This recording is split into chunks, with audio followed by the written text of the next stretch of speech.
क्या दोबारा आतंक मचाएगा इस्लामिक स्टेट, आईएसआई जैसे संगठन? दुनिया की नजर जब भी बड़ी लड़ाइयों पर टिकी होती है, ठीक उसी समय आतंकी संगठन पर्दे के पीछे अपना अलग कदम तय करते हैं। मौजूदा वैश्विक उथल पुथल उनके लिए उपजाऊ जमीन बन सकती है और वे मजबूत हो सकते हैं, खासकर तब जबकि शक्तिशाली देश खुद में गुत्थम गुत्था है और निगरानी घट चुकी है। युद्ध में उलझी ताकतों की आड़ में क्या दोबारा सक्रिय हो जाएंगे आईएसआईएस जैसे संगठन? आइए इस वीडियो में हम जानते हैं। इतिहास में कई बार देखा गया कि जब कोई देश या क्षेत्र अस्थिर हो जाए तो आतंकी संगठन इसका फायदा उठाकर ज्यादा ताकतवर और ज्यादा खतरनाक बन जाते हैं। अब भी वही हालात है। कई देश के बीच जंग चल रही है। महाशक्ति अमेरिका भी शांति करते हुए अशांति ला रहा है। यह आतंकी संगठनों के लिए आदर्श वक्त है। इस समय कई युद्ध और कॉन्फ्लिक्ट चल रहे हैं। रूस और यूक्रेन 4 साल से जंग में मुब्तला है। गाजा पट्टी तबाह हो चुकी है। ईरान और अमेरिका रुक रुक कर भिड़ते हैं। अफ्रीका में कई देश सिविल वार जैसी स्थिति में हैं। मिले जुले आंकड़ों के अनुसार फिलहाल दुनिया भर में 50 से ज्यादा लड़ाइयां जारी है। यही वो वक्त है जो आतंकी संगठनों के लिए मुफीद है। पुराने अधमरे संगठन दोबारा आतंक मचा सकते हैं। वीडियो को आधा देखा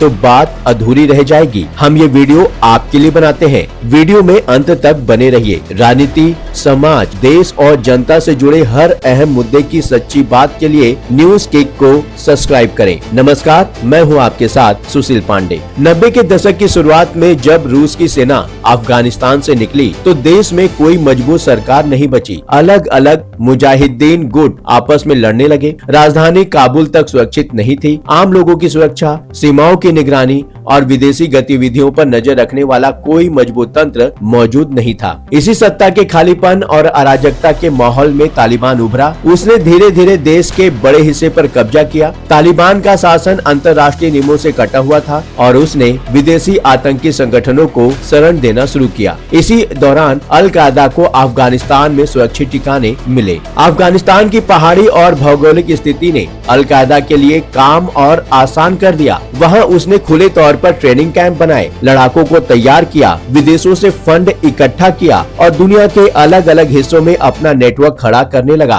कमजोर होस्ट देश और अंतर्राष्ट्रीय निगरानी की कमी की वजह से उस पर कोई भारी रोक नहीं लग पाई। अगर उस समय अफगानिस्तान में मजबूत सरकार, स्थिर प्रशासन और सख्त सुरक्षा व्यवस्था होती तो किसी आतंकी संगठन का इतने बड़े पैमाने पर पनपना मुश्किल होता। लेकिन अस्थिरता ने अल कायदा को समय, जगह और आजादी दी। इसी माहौल में उसने 9/11 जैसे बड़े हमलों की योजना बनाई, जिसने सबको दहला कर रख दिया। आतंकी अटैक के बाद इन पर काबू तो पाया गया, लेकिन बड़ा नुकसान हो चुका था। नाइजीरिया का उत्तर पूर्वी इलाका लंबे समय से गरीबी, बेरोजगारी और बुनियादी सुविधाओं की कमी से जूझ रहा था। स्कूल कम थे, नौकरी के मौके नहीं थे और सरकारी सेवाएं लोगों तक नहीं पहुंचती थी। पुलिस और प्रशासन की मौजूदगी कमजोर थी, जिससे आम लोग खुद को असुरक्षित महसूस करते थे। ऐसे माहौल में लोगों के भीतर गुस्सा और हताशा बढ़ती गई। खासकर युवा खुद को ठगा हुआ महसूस करने लगा। बोको हराम में इसी नाराजगी को अपने फायदे के लिए इस्तेमाल किया। उसने सरकार को दुश्मन बताया और यह प्रचार किया कि मौजूदा व्यवस्था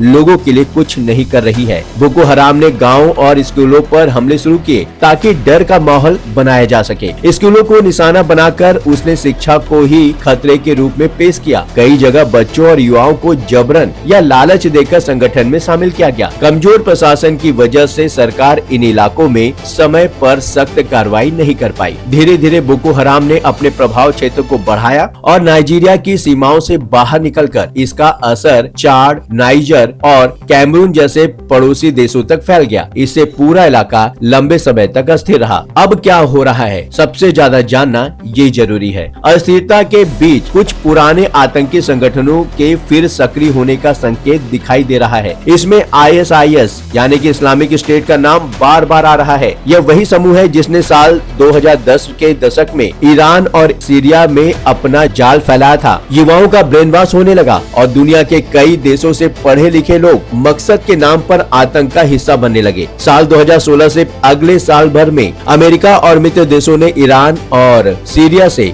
इसे खत्म कर दिया। हालांकि यह चरमपंथी विचारधारा थी जो बचे खुचे लोगों के साथ दूसरे देशों तक फैल गई। अब इराकी इंटेलिजेंस खुद बोल रहा है कि उनके यहाँ और सीरिया में इस्लामिक स्टेट के लड़ाके लगातार बढ़ रहे हैं। वॉशिंगटन पोस्ट को दिए एक इंटरव्यू में ऐसे ही एक सूत्र ने कहा कि आतंकियों की संख्या पिछले एक साल में 2000 से बढ़कर 10,000 तक पहुंच गई। खुफिया सूत्रों ने चेतावनी दी है कि सिविल वॉर और पावर वैक्यूम के चलते आतंकी अपनी ताकत बढ़ा सकते हैं और बड़ा खतरा ला सकते हैं। मिडिल ईस्ट ही नहीं, इस्लामिक स्टेट की अफगानिस्तान शाखा ISIS खोरासान भी पैर जमा रही है। इसने साल की शुरुआत में ही काबुल में एक आत्मघाती हमले की जिम्मेदारी ली। इससे साफ होता है कि यह पुराना संगठन बिखरने की बजाय नई हिंसक रणनीतियां आजमा रहा है। इसके अलावा पाकिस्तान बेस्ड समूह TTP तहरीक-ए-तालिबान पाकिस्तान भी सक्रियता बढ़ा रहा है और उसने अपनी ताकत बढ़ाने के लिए कथित तौर पर एयर फोर्स विंग जैसी योजनाओं का ऐलान किया, जिससे तनाव और बढ़ने की आशंका है। असल में TTP ड्रोन के जरिए जासूसी और सीमित हमलों की क्षमता विकसित करना चाहता है। यह एक तरह से